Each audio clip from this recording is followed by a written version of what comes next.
students, welcome back. It's so great to see you.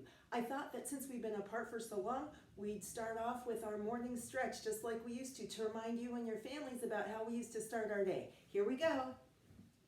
Make sure you have some space, and we're going to take a deep breath and stretch up as tall as we can, and then blow all our air out like a balloon into downward frog. Okay, here we go. Okay, I'm down here in downward frog. I'm getting a good stretch in my ankles. I'm getting a good stretch in my knees. I'm getting a good stretch in my hips. Now I'm going to drop my head and stretch my legs. And then I'm going to roll up. Okay, now I'm going to take a moment to gently close my eyes. I can feel my feet are strong on the ground. My arms are hanging at my side. If I close my eyes, I'm breathing in and out. I imagine myself as a strong, calm mountain, breathing in and out. Some people in yoga call this mountain pose, breathing in and out. Okay, I'm going to gently open my eyes and get ready to sing some songs and learn some new poems.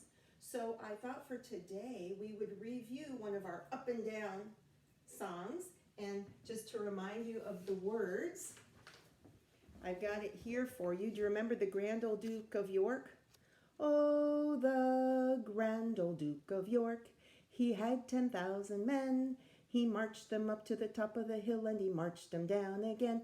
And when they were up, they were up. And when they were down, they were down. And when they were only halfway up, they were neither up nor down. Okay, so let's go ahead and do it. Remember how it goes? Okay, this is going to take a lot of energy. Oh, the Grand Old Duke of York, he had 10,000 men. He marched them up to the top of the hill, and he marched them down again. And when they were up, they were up. And when they were down, they were down. And when they were only halfway up, they were neither up nor down. Were you able to do that? So, I was just explaining that the Grand Old Duke of York is a good lead into our new song, poem, that you are learning from the APS instructional calendar, and that's Jack and Jill. Let's take a closer look. Here we go. Jack and Jill went up the hill to fetch a pail of water. Jack fell down and broke his crown, and Jill came tumbling after. Up Jack got, and home did trot as fast as he could caper, went to bed and bandaged his head with vinegar and brown paper. So let's talk about the poem just a little minute before we actually learn the actions. Jack and Jill went up the hill to fetch. Fetch is a little bit of an old-fashioned word to go get something. Jack fell down and broke his crown. His crown is his head, right? He fell down and bumped his head, not a crown like a prince or princess, but a crown is like the top of your head. Up Jack got, and home did trot. Trot is like to kind of jog quickly home, as fast as he could caper. Caper is a little kind of old-fashioned dancing, a little dance move. Went to bed and bandaged his head with vinegar and brown paper. We've talked about how things in the present and things in the past could be really different. And one thing that's really different about the present and the past is medicine and doctors. And we've talked about how in the old days they had different ideas about what medicine worked. And they used to think that if you took this kind of heavy brown paper and you soaked it in vinegar and you put it on a bruise or somewhere where you were injured, that could be good for you. So he's bandaged his head with vinegar and brown paper. Okay, let's learn the actions. So this is a little bit up and down. Okay, so we start down here, like so many of our songs. And we're going to practice going up and down and see if we can keep our balance. Jack and Jill went up the hill to fetch a pail of water. Jack fell down and broke his crown, and Jill came tumbling after. Up Jack hopped and home did trot as fast as he could caper. See, so I was trotting and then I was capering like I'm dancing. Went to bed and bandaged his head with vinegar and brown paper. So that's like the bandage on his head. Okay, let's try it. Here we go. Jack and Jill went up the hill to fetch a pail of water. Jack fell down and broke his crown, and Jill came tumbling after. Up Jack hopped and home did trot as fast as he could caper. Went to bed and bandaged his head with vinegar and brown paper. Okay, so give me a minute. I'm going to adjust the camera and then show you just a little illustration that goes nicely with that poem, and then we'll take a look at our morning message. Welcome back, students. I hope you've had a chance to go outside today. It's beautiful and sunshiny, though a little chilly. That's why I'm wearing my vest today. It's a little cool. Anyway, so I told you I had a neat illustration to show you to go with Jack and Jill, and this is from Tomie dePaola. We were reading some Tomie dePaola books before the break, and we'll continue with that in a few days maybe. But for now, I wanted to show you Mother Goose is a famous old book filled with nursery rhymes. And this is Tomie dePaola's version with his illustrations. And in the middle here is a Jack and Jill. It's a bit longer because what we learned and what APS is having you learn is kind of just like the short version, the first couple of verses, or they had the first verse, I added another verse, but it's actually a little longer. But here's a neat illustration showing some children watching a puppet show of Jack and Jill. Okay, let's go ahead and take a look at our morning message. April 15th, 2020. Dear students, welcome back. Oh, wait, an exclamation mark. I better give it some oomph. Here we go. Welcome back. This week, we're reading about butterflies. What do you know about butterflies? Mrs. Kilmer. Okay, let me reread that. Let's see. Welcome back. I got some oomph in that. This week we're, do you notice something about the word we're? It's a special kind of word that we've learned about before. It's called a, do you remember? Contraction.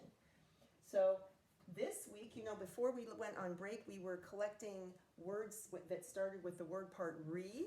This week, I thought we'd work on collecting contractions. So I started my list. We're is the same as we are. We're equals we are. That's a contraction. So please be sure to email me and send me some contractions that you find in your reading. Okay, let's get back to the message. This week we're reading about butterflies.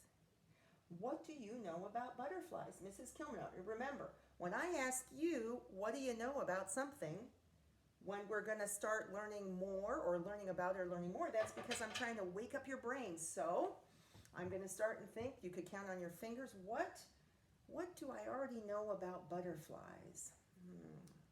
I know that they can fly. I know that they can be all different colors. Are you thinking about some things? I hope you came up with at least a couple of things.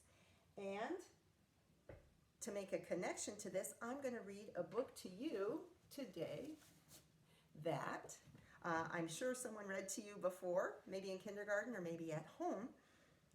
And it's called The Very Hungry Caterpillar. It's not called The Very Hungry Butterfly. I wonder if that's making a connection for some of you with something you already know about butterflies. Okay, let's go ahead and enjoy the book. This is The Very Hungry Caterpillar by Eric Carle, who's a very famous and well-loved children's book illustrator. So I see a big giant caterpillar on the front, and on the back I see the caterpillar. This is like a close-up, right? And then this is kind of zooming back a little, and there you see the caterpillar is really little, and he's munched a little hole in a leaf. And there's a beautiful sunshine with a smile. You know, it's funny, whenever I see Eric Carle's sons, I think of that lovely song, "Oh, Mr. Sun, Mr. Golden Sun, please shine down on me." Yeah, so nice. Well, it's a sunny day. Okay, here we go. The Very Hungry Caterpillar by Eric Carle. I lost my other glasses, so I have these right now. Oh my goodness. Look at those beautiful, beautifully colored end papers with beautiful colors.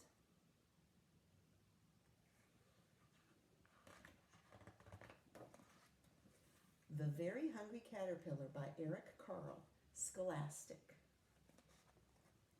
Here's the title page. So many beautiful colors.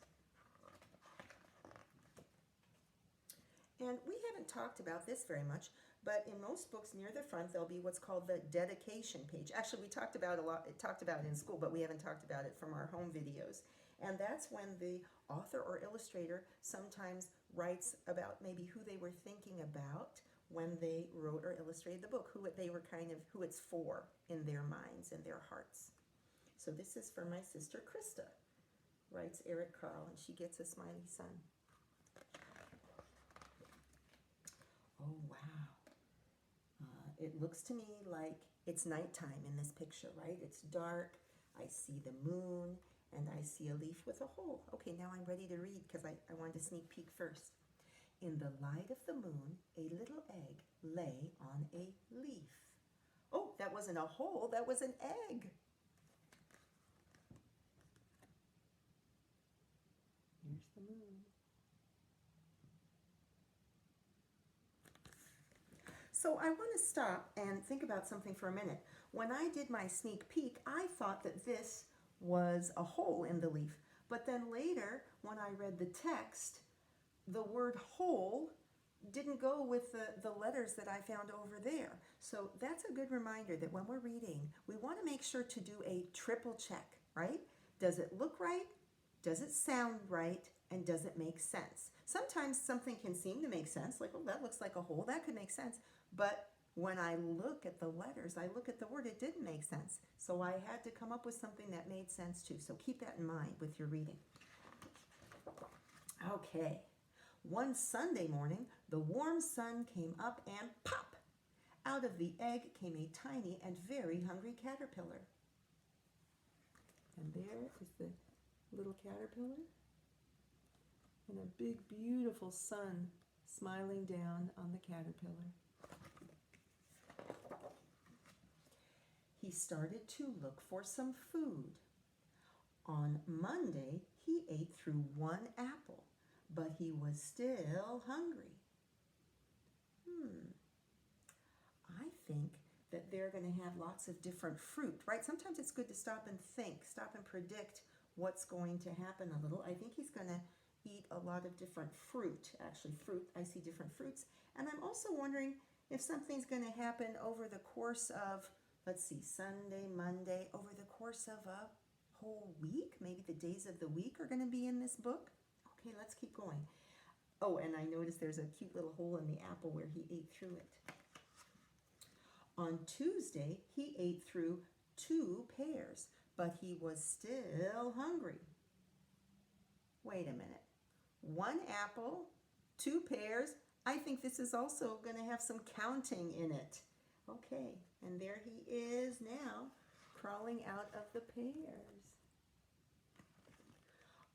On Wednesday, he ate through 3 plums, but he was still hungry.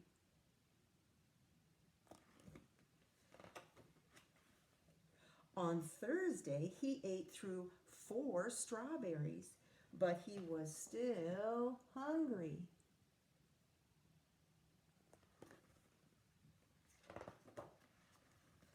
On Friday, he ate through 5 oranges, but he was still hungry.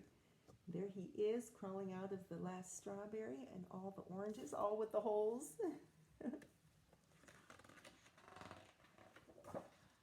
Oh my gosh! There is a whole bunch of different kind of food, not fruit, and not quite the thing that caterpillars eat. Let's see. On Sunday, he ate through 1 piece of chocolate cake, 1 ice cream cone, 1 pickle, 1 slice of Swiss cheese, 1 slice of salami, 1 lollipop, 1 piece of cherry pie, 1 sausage, 1 cupcake, and 1 slice of watermelon. That night he had a stomach ache. Look at all the different food. And there we can do a little close-up. He looks like he does have that stomach ache. I wonder where he got all that different food. Maybe he went to some big fair and found leftovers, or a big picnic maybe? Making me hungry for lunch. The next day was Sunday again. The caterpillar ate through 1 nice green leaf, and after that he felt much better.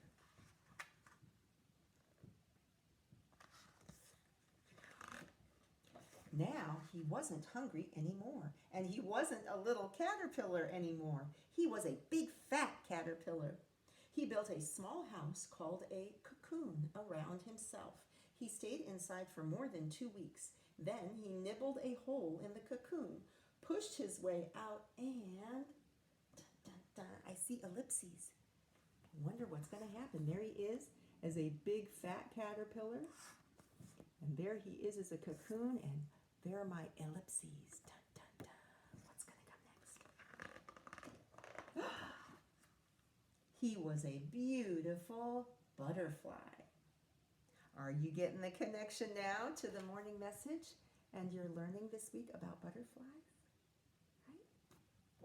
Okay. Snip, snap, snap. This tale's told out.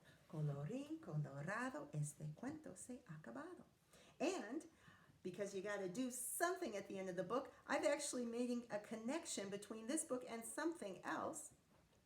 Earlier this year, when the teachers went for a training at Claremont, the other Spanish immersion school, we had the chance to see some beautiful artwork in their cafeteria that is like recyclable art. It's art made out of recycled things that are illustrations, like our illustrations from the Very Hungry Caterpillar, and I wanted to be able to show them to you.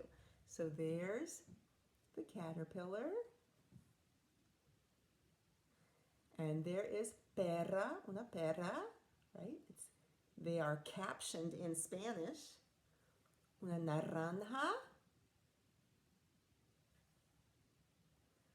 una manzana, un bizcocho de chocolate,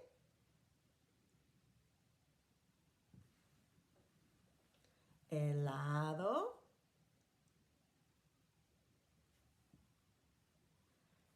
pepinino, I guess that's the pickle,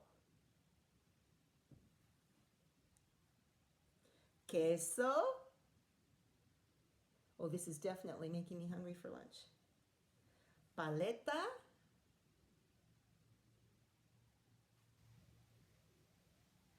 pastel de cereza, yummy cherry pie,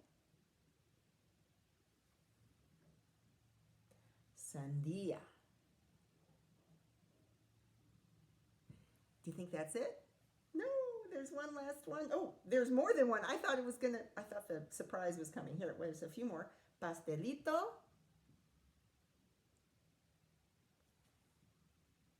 Salchicha. Oh, there's a lot more. And finally, the butterfly. Okay, so I hope you enjoyed that. And I'll see you this afternoon for our information book. See you later.